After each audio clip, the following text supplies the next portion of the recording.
我们公司外面的面试者怎么全没了？校总是我把他们全骂走了。你倒反天罡是吧？我说我是隔壁公司的 HR。你还刺激他们用舆论攻击。说正经的，前2天来的新员工，我怀疑是间谍。校总他来了。夏总，你们吃水果吗？真甜啊，哪买的？哦，隔壁公司拿的，来，我就说他。他们供财神的。我拿发霉水果偷换的。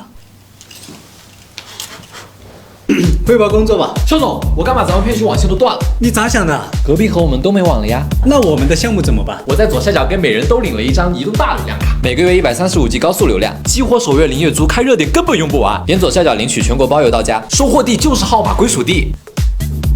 肖总，我回来了。穿成这样去哪儿了？我给隔壁李总他们送下午茶了，我们都没有。你送的豆汁，隔夜的那种。一拳功夫意念要專心，靠責